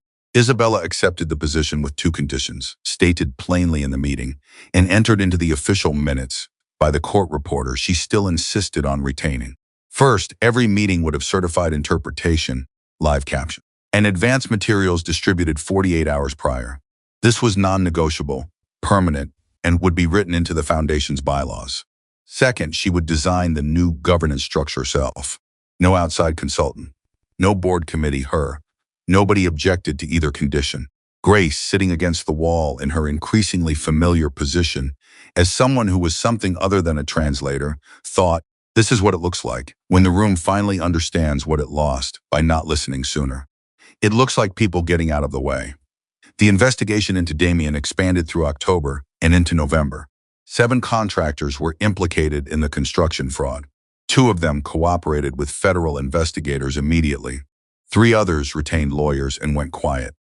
Perry, the assistant from the recording, who had moved to Phoenix and apparently believed that geographic distance was a form of legal protection, was contacted by investigators within the first week and retained his own lawyer by the second. Damian himself fought. His legal team filed 3 motions in the first month, all of which were denied. They attempted to argue that the recording was obtained illegally, which required them to argue that Caleb Brooks, a 17-year-old deaf filmmaker documenting his community arts center, had conducted unlawful surveillance. The judge's response to this argument was, by all accounts, brief and not favorable to Damian's position. His legal team then attempted to argue that Isabella's forensic analysis of the invoices was not credible because she lacked formal accounting credentials. The forensic accountant's 400-page certified report, the access logs, and the travel records sat on the judge's desk during this argument. The motion was denied. Damian's third motion argued that the Romano family's underworld connections created an undue influence on the investigation's conduct. Vincent Romano, upon being informed of this, said nothing for a long moment and then told his lawyer to let the evidence speak. The evidence spoke fine. By November, Damian's legal team was negotiating a plea rather than contesting charges. The recovered funds, a portion of the $3 million, clawed back from the shell companies before they could be fully dissolved, were returned to the Romano Foundation in 2 installments. The remainder was subject to ongoing asset recovery proceedings that Patricia Chen was managing with the specific focused patience of someone who had 11 years of practice, waiting for things to be done right. Grace, meanwhile, applied for a job. Not because Isabella offered it, not because Vincent suggested it. She applied through the foundation's open hiring process, posted publicly, reviewed by an independent panel that included Patricia Chen and 2 community representatives and a nonprofit governance consultant who had no connection to the Romano family for the position of community programs and financial coordinator at Harbor Light Arts Center. She had not told Isabella she was applying until after she submitted the application. Isabella's response, received by text 40 minutes after the submission confirmation email arrived, was, I know. I saw the application come in. I recused myself from the review panel. Grace stared at her phone for a moment. Then she typed, you already knew? I knew you'd apply the right way or not at all, Isabella replied. I was waiting to see which one. The interview panel was 3 people Grace had never met professionally in a room at Harbor Light that smelled like fresh paint because the first phase of the renovation had already begun. They asked her about her experience with nonprofit financial management, about her work at the hotel, about her understanding of accessibility requirements in community programming, about how she thought about the relationship between financial oversight and community trust. She answered every question, directly and specifically, without performing more certainty than she had or concealing the gaps in her professional background behind language designed to obscure them. When they asked about her accounting qualifications, she said, I don't have a degree in accounting. I have 12 years of experience catching billing errors under circumstances where mistakes came out of my paycheck. I would argue that's a different kind of education than a degree, and I'll let you decide how you weight it. The panel wrote things down. They asked, why this position? You could have approached the Romano family directly for any number of opportunities. Grace said, because I don't want a job that came from who I know. I want a job that came from what I can do. If I get this position because of my relationship with Isabella Romano, then I'm in a place I didn't actually earn, and that's going to be visible in every decision I make from day one. She paused. I've spent my whole life watching people confuse access to powerful people with competence. I'd rather prove mine the slower way. She got the job.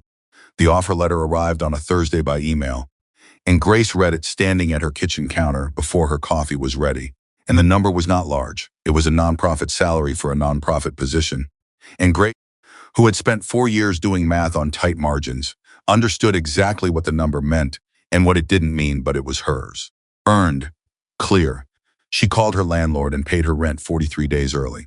She didn't explain why. She just paid it and listened to his confused and slightly suspicious silence and felt something uncurl in her chest that had been tight for years. Then she called Isabella. I got it, she said. I know, Isabella said. Patricia told me an hour ago. You found out an hour ago and you waited for me to call you? I was practicing patience, Isabella said. I've been told it's a virtue. Grace laughed. It startled her slightly, the easiness of it after weeks of tension and legal filings and midnight coffee, and the particular exhaustion of fighting for something while simultaneously terrified of losing it. Then she said more quietly, your mother's center. My first week, can we start there? There's a program I want to expand. Isabella said yes. We're starting there. The harder conversation happened on a Sunday at Isabella's apartment, over dinner that Isabella had cooked and Grace had brought wine for, and neither of them had mentioned to Vincent because some conversations needed to happen between two people before they happened in front of a third. They were talking about the governance structure, the new bylaws, the oversight requirements, the accessibility standards, and then they weren't.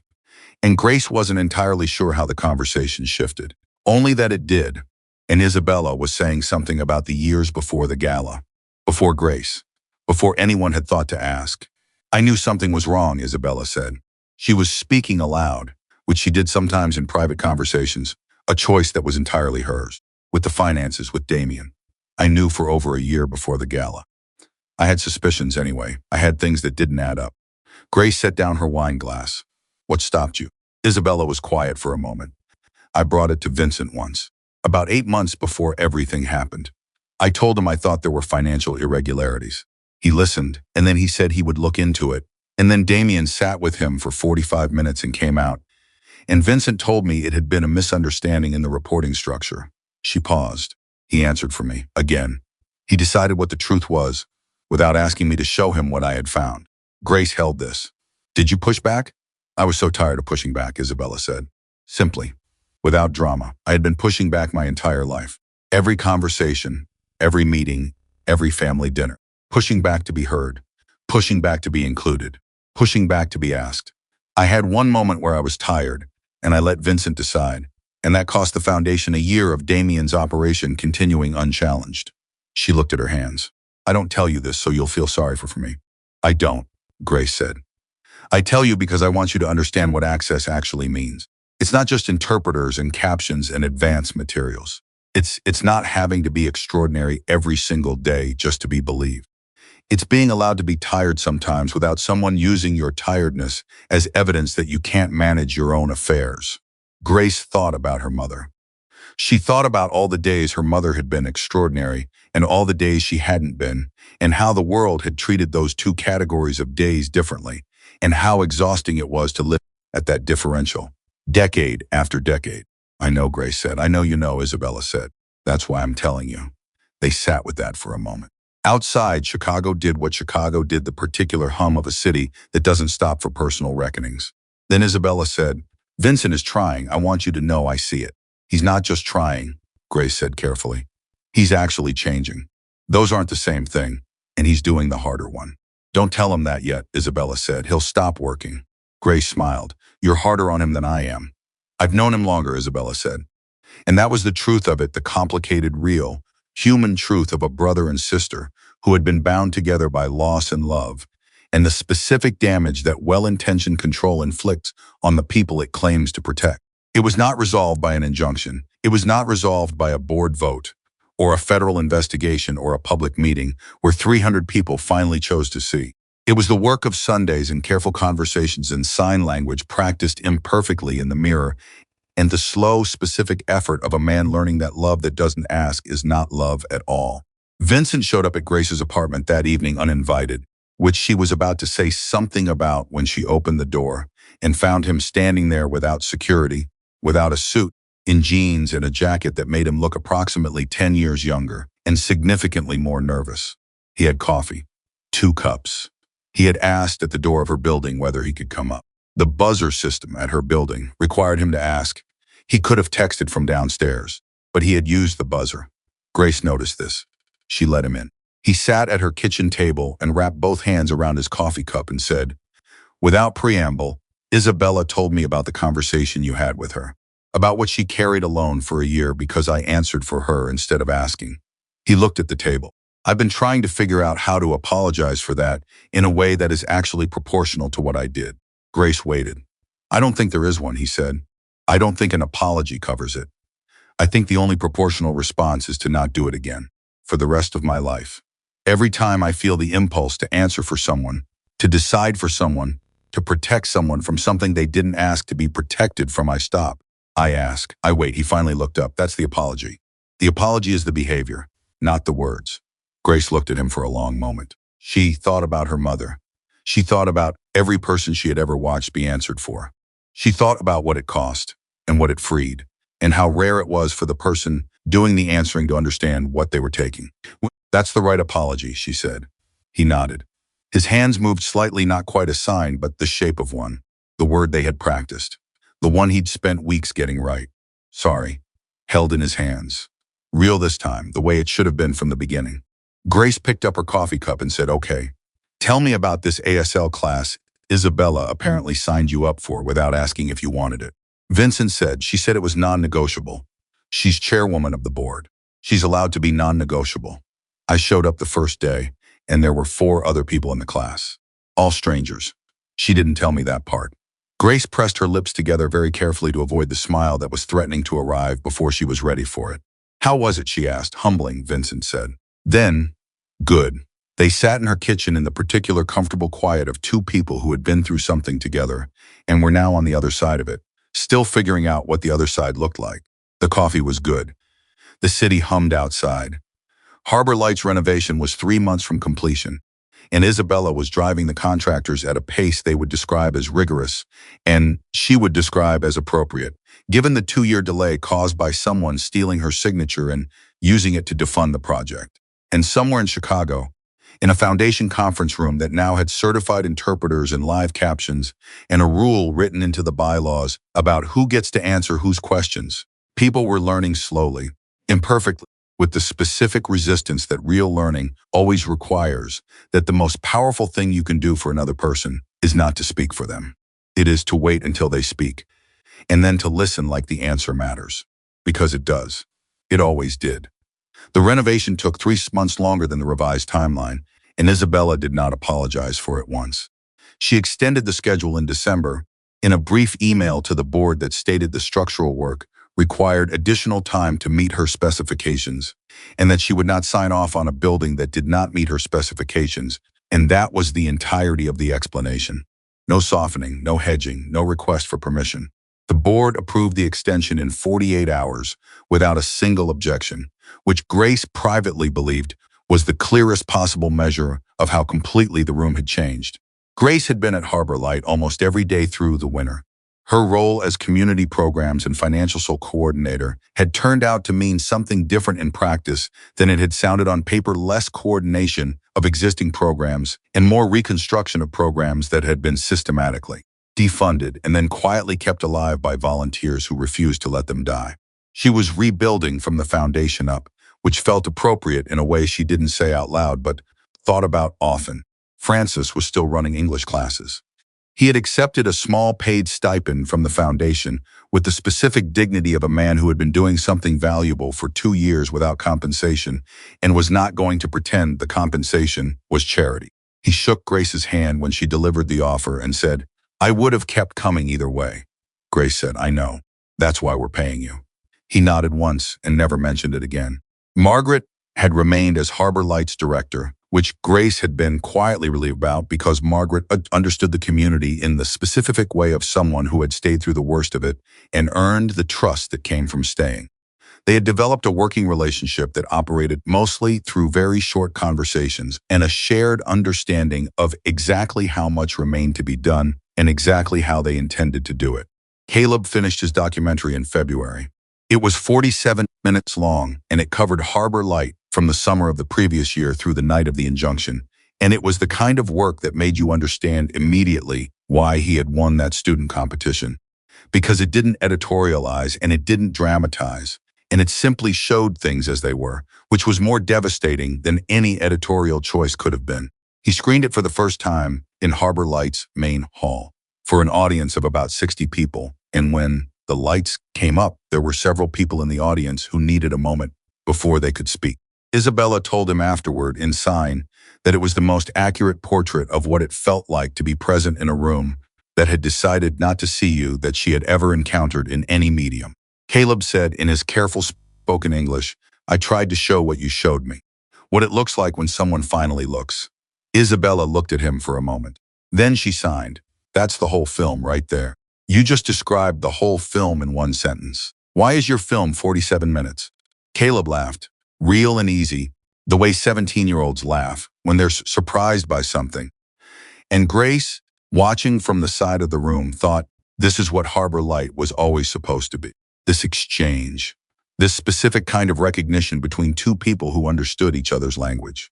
The grand reopening was scheduled for a Saturday in March, and by the Tuesday before it, Grace had stopped sleeping more than 5 hours a night, not because of crisis, but because of logistics, which was a completely different kind of exhaustion, and in many ways more satisfying. The guest list was 300. The program included performances by the deaf theater company Caleb's Group, now formalized with foundation support, and a name they had chosen themselves, and a concert by the musicians who taught free lessons, and a demonstration of the caption performance technology that Isabella had specified in the original renovation designs. And that was now installed and functioning and represented, in Grace's opinion, one of the most quietly radical things in the building. Every performance would be captioned. Every performance would have ASL interpretation visible from every seat. Every performance could be fully experienced by every person in the room simultaneously, without anyone needing to ask for accommodation or explain their need or receive a lesser version of the experience, because access had been treated as an afterthought rather than a design principle. Isabella had made this happen not by advocating for it in meetings. She had made it happen by designing it into the building from the beginning in her original plans, before anyone had a chance to value engineer it out. The infrastructure was load-bearing, structurally integrated, non-removable, without significant reconstruction. She had made access permanent the same way you made anything permanent in a building. She had built it in. On Thursday, 2 days before the reopening, something happened that nobody had anticipated. Damian's plea agreement was finalized. Grace found out from Patricia Chen, who called at 10 in the morning, with a voice that was steady in the way voices get steady when they are carrying news that is both expected and somehow still await when it arrives. The charges, wire fraud, forgery, breach of fiduciary duty, and 3 additional counts related to the other organizations, where his schemes had operated before the Romano Foundation. The agreement, 7 years, federal facility, restitution of the full $3,214,000 plus interest, structured across a payment schedule tied to asset liquidation. His lawyers had negotiated the plea over 8 weeks, and the final version had been approved by a federal judge that morning. Patricia said, "It's done." Grace said, "How does it feel?" Patricia was quiet for a moment. Then, like when you finish paying off a debt, not happy exactly. Just finished with that part. Grace called Isabella. Isabella answered on the second ring and said, before Grace could speak, "I know. My lawyer called. How are you?" A pause. "I've been thinking about what I want to say at the reopening, whether to mention it." "You don't have to mention it at all," Grace said.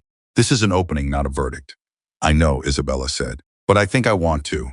Not for him. For the people in that room who have been invisible in other rooms. I want them to know that invisibility isn't permanent, that it can end." Grace held the phone and thought about her mother attending classes at the center down the street every week for 4 years. Building something out of the access she was given, and the access she insisted on, and the sheer stubborn dignity of showing up, even when the room didn't quite know how to include her.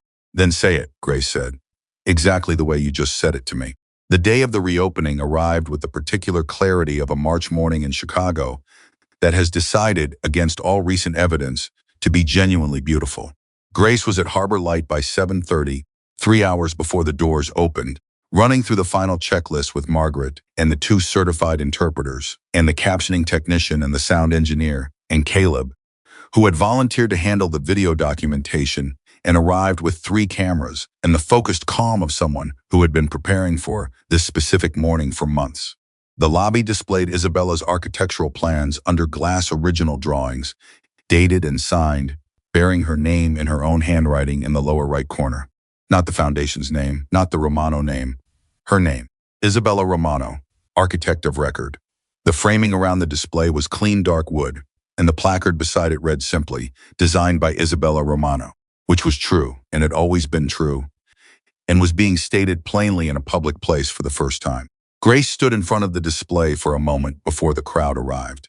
She looked at the plans, the structural details she could recognize from months of renovation work, the accessibility specifications that were now load-bearing infrastructure, the theater layout that would allow a deaf 17-year-old and a hearing donor and an elderly resident and an immigrant family learning English to sit in the same room and experience the same performance, simultaneously without anyone receiving a lesser version.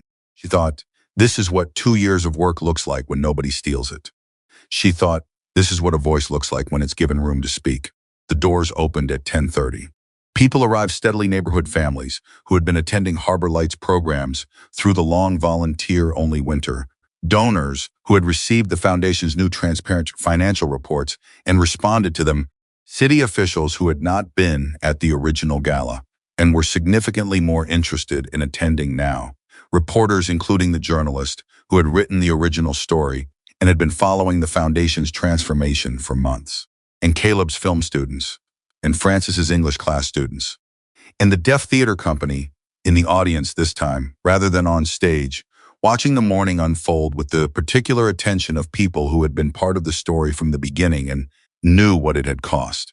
Vincent arrived at 11, without a security team. Grace noticed this from across the room and filed it in the mental categories she had been building for months. Things Vincent Romano does differently now. The category had grown considerably. He found her near the lobby display and stood beside her for a moment looking at Isabella's plans. Then he said, she wouldn't let me see the final renovation until today. I know, Grace said. She wanted me to see it finished. All at once, she said it was like reading a book, Grace said. You don't read the last chapter first. Vincent looked at the plans for another moment. Then she's extraordinary. Yes, Grace said. She always was. He glanced at her sideways. I know, I'm saying it out loud now. That's different. Grace conceded this with a small nod because it was true. Knowing something and saying it were different skills, and Vincent Romano had spent 39 years being better at the first than the second. The formal program began at noon. The hall was full, not performing fullness, but actually full. 300 people who had chosen to be here, which was different from 300 people who had been invited to a gala and came because the right people would see them. These were people who had been told something real was happening and had decided it mattered enough to show up for. The captioning screens were running before the first speaker stepped up. The interpreters were visible from every seat. The sound system had been tuned to work with the room's acoustic treatment in a way that made spoken words clear without overwhelming the visual communication happening simultaneously. Isabella walked onto the stage. No introduction. No one stepped up to present her or explain her credentials or tell the audience who she was. She simply walked to the center of the stage, and the room settled the way rooms settle when they understand that the person in front of them has something real to say. She signed. Dara's voice carried it through the room, clear and steady, and the captions ran overhead, and every person in that hall had simultaneous full access to every word, and this specific fact, unremarkable in its technical execution and radical in everything it represented, was itself the statement. Isabella said, 3 years ago, I submitted the original plans for this renovation. I had spent 2 years designing it. Every structural decision, every accessibility specification, every material choice mine. The work was mine. She paused.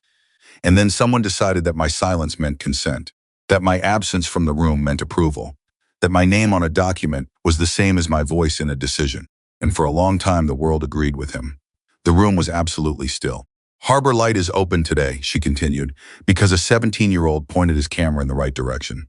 Because a retired teacher showing up with no reason to expect anyone was coming.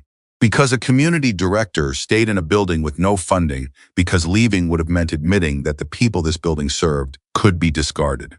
She looked out at the room. And because a woman who needed her job and was afraid of losing it looked across a ballroom and decided that what she saw mattered more than what she feared. Grace, standing at the edge of the room, felt the particular sensation of being seen in public, not performed at, not acknowledged for effect, but actually seen the way you see someone when you understand what they went through to be standing where they're standing. She had not prepared for this.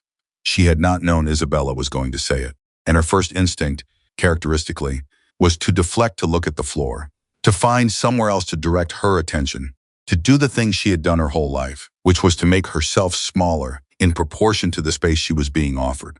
She didn't. She looked at Isabella. She stayed still. She let herself be seen, because her mother had spent a lifetime insisting on being seen, and Grace understood finally, completely, that refusing the visibility wasn't humility. It was a habit of smallness that had outlived its usefulness. Isabella signed. What Grace did was not translate for me. What she did was something harder and rarer than that. She waited for me to speak.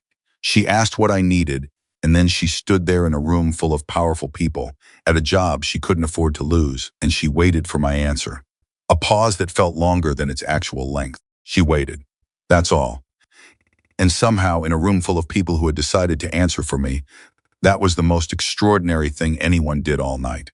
The applause began, and it was real, not the polished applause of charity galas where people clap because it is the correct social response, but the kind that comes from genuine recognition, from people who have been listening to something true and want to say, collectively, that they heard it. Grace looked at the audience and saw Francis with both hands raised in the ASL, applause she recognized from the night of the public meeting, the ripple of raised, shaking hands that was one of the most beautiful things she had ever seen, and was even more beautiful now because it was happening in a building designed to make that gesture visible from every seat. She saw Caleb, his camera lowered for once, his hands moving with the rest of the theater students in a wave of recognition across a section of the hall. She saw Margaret in the third row, who had kept this building alive through 2 years of systematic defunding, with volunteers and stubbornness and the specific refusal to accept that an institution serving people who needed it could simply be made to disappear. Margaret was not applauding. She was simply sitting very still with her hands folded in her lap and an expression on her face that Grace understood without any translation at all. They had not lost. After Isabella spoke, the theater company performed. It was a 40-minute piece that the students had written themselves in ASL and spoke in English simultaneously, without one being a translation of the other, but both being equal expressions of the same story, running in parallel the way 2 languages can run in parallel, when neither is treated as the lesser version. Grace watched it from the side of the room and thought about her mother, who had loved theater, who had gone to performances, and watched and understood and enjoyed them through the imperfect access of a world that had not yet figured out how to include her properly. She wished her mother could have seen this. She thought, I'll do it for you. I'll make sure more rooms look like this one. That's what we do with the things we owe the people we've lost. After the performance, Vincent found Grace near the back of the hall. He had been watching the theater piece from 3 seats away, and his face had the specific expression of a man who has just understood something he should have understood years ago, but is choosing gratitude over regret about the timing. He said, I have something to ask you. Grace waited. He signed it. Imperfectly, the grammar slightly off. The hand position for the question marker, not quite right, but completely legible. And completely his, and completely real. He asked if she would have dinner with him. Grace looked at him for a long moment. She thought about the night at the Hawthorne Hotel, a man in a charcoal suit who answered every question before it was asked. She thought about the board meeting, the community center threat, the midnight filing, the coffee in her kitchen. She thought about what it cost a person to change, really change. Not perform change, but do the actual slow, unglamorous work of learning that your habits were harming people you loved, and choosing different habits even when the old ones were faster and more comfortable.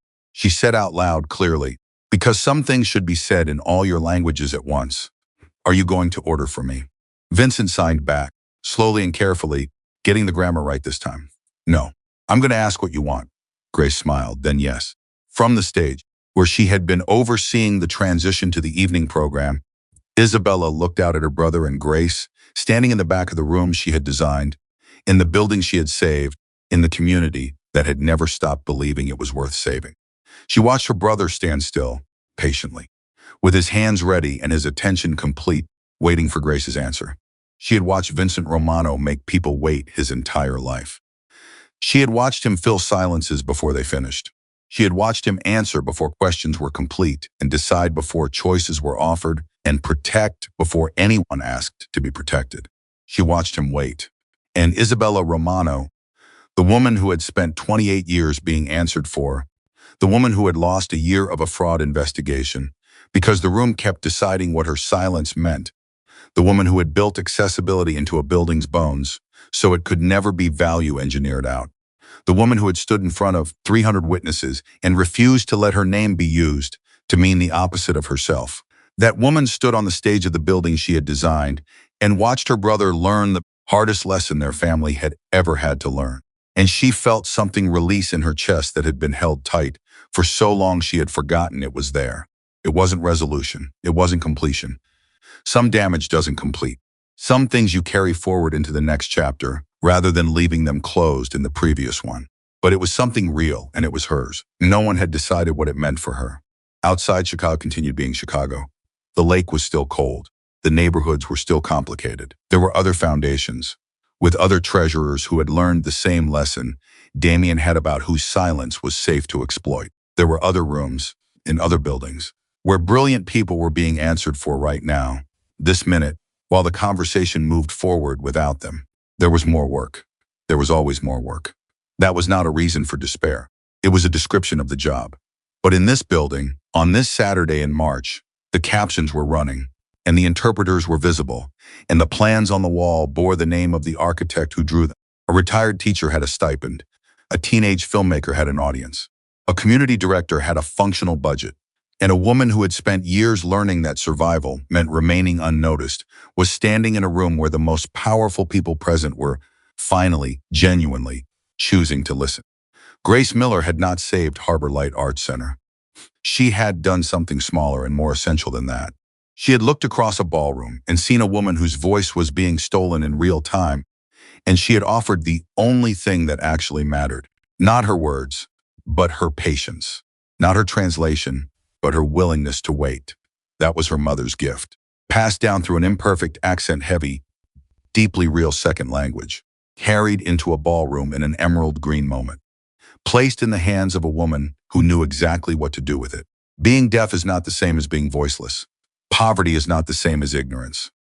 And protecting someone never, not once, not for any reason, not with any good intention, gives you the right to erase their choices.